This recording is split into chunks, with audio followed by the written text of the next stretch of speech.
দর্শক আসসালামু আলাইকুম, আপনারা কেমন আছেন? আজ আপনাদের সঙ্গে শেয়ার করব রুই মাছের ভুনা। দেখতে থাকুন। কড়াই হিট হয়ে গেছে, কড়াইতে এখন তেল দেব। বিসমিল্লাহ।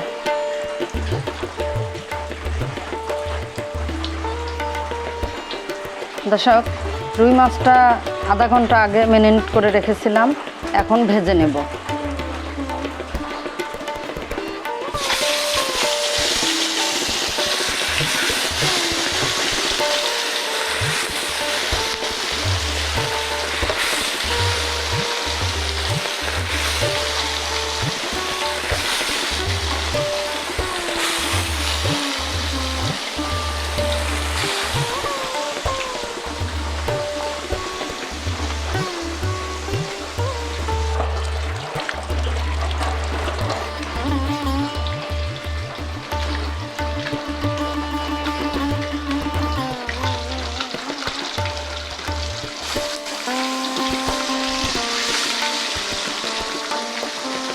মাছগুলো এক পিঠ হয়ে গেছে, এখন উল্টে দেব।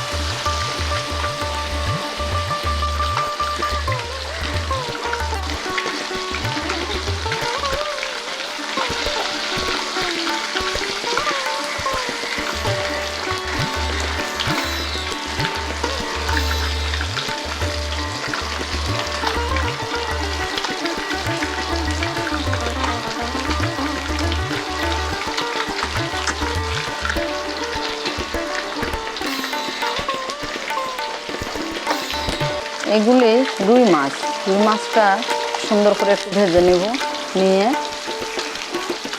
একদম ভুনা করব। ঝোল অত করব না, টমেটো ধনে পাতা দিয়ে এটা ভুনা করলে অনেক মজা লাগবে।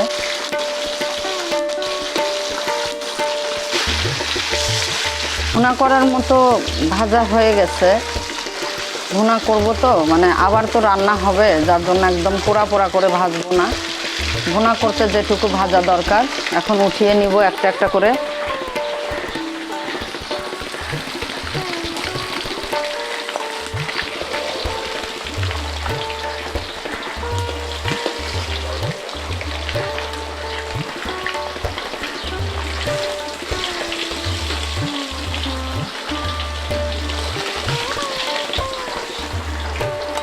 মাছটা আবার আরও একবার দিতে হবে। এটা উঠিয়ে নেই, আরও এক ব্যাচ হবে মাছ। এই যে উঠিয়ে নিলাম।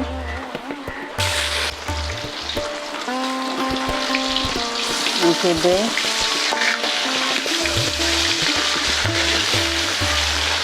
প্রথম ব্যাচটা একটু সময় লাগে, দ্বিতীয় ব্যাচ মাছ ভাজতে সময় লাগে না, এটা ঝটপট হয়ে যায়। এখন দুই উল্টানিতেই হয়ে যাবে, হতে থাক। মাছগুলো একবারে কড়াইতে ধরেনি, দুবারে ভেজে নিলাম। তারপরে মশলা কষাবো, তারপরে টমেটো দিয়ে যা যা লাগে দিয়ে মাছটা সুন্দর মতো ভুনা করব। এগুলোও হয়ে গেছে। ভুনা করার জন্য মশলাগুলি সব একদম সুন্দর করে ভেজে নিতে হবে। তার জন্য দিলাম ফোড়ন।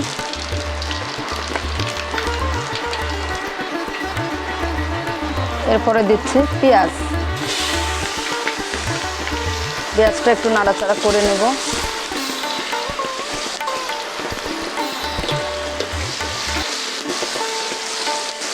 ব্রাউন কালার হওয়া পর্যন্ত একটু ভেজে নিতে হবে। হয়ে গেল।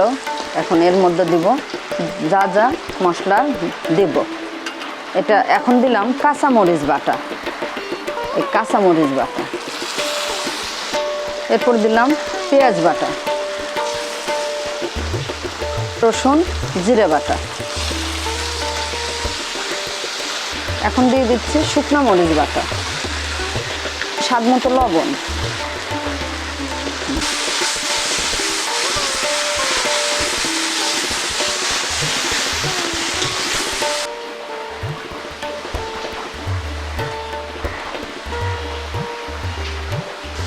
প্রয়োজন মতো হলুদ,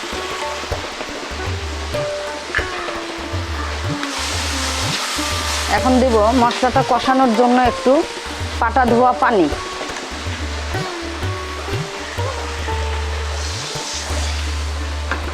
এখন মশলাটা সুন্দর করে ভুনে নিব। মশলাটা ভুনার পরে যখন তেল মশলা আলাদা হওয়া শুরু করবে, তারপরে দেব এর মধ্যে গরম পানি, দেওয়ার পরে দেব মাছ।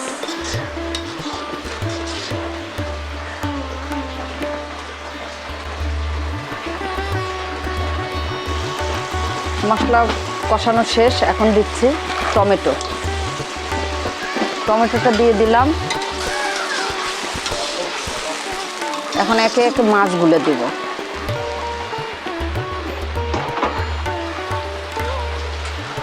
মাছগুলো ঢেলে দেই। এই যে মাছগুলো এর মধ্যে ঢেলে দিলাম।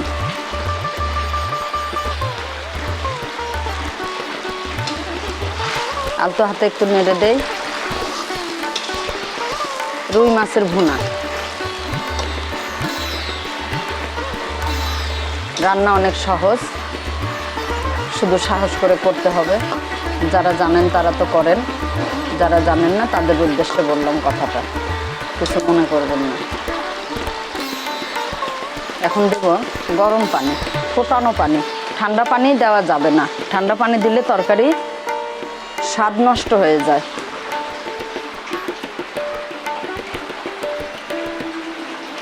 যে কোনো তরকারিতে সব সময় দিবেন গরম পানি কষানোর পর। এই যে এটা ঝোল হিসাবে হবে, এটা ঝোল, খুব একটা ঝোল দেব না, মাখা মাখা থাকবে। এখন একটু ঢাকনা দিয়ে ঢেকে দিব ধনেপাতা। একটু ধনেপাতা দিলাম, তারপরে দিচ্ছি ঢাকনা দিয়ে ঢেকে দিব।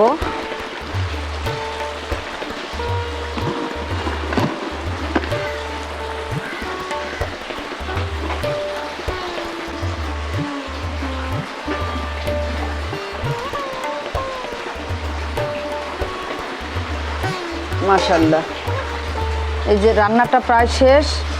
এখন 10 মিনিটের জন্য চুলায় ঢেকে রেখে দিব। দমে রাখলে মাছগুলো আস্তে আস্তে একদম সব মশলা ঢুকে যাবে, খেতেও যেমন স্বাদ হবে, কালারটাও সুন্দর আসবে, ঝোলটাও একটু ঘন হবে আরও। এই যে একদম মাখা মাখা হবে, দেখতে পাচ্ছেন। তবে হ্যাঁ, যে যেখান থেকে দেখছেন সবাইকে ধন্যবাদ জানিয়ে আজকের মতো ভিডিওটা এখানেই শেষ করলাম। আল্লাহ হাফেজ, সবাই ভালো থাকবেন। আসসালামু আলাইকুম।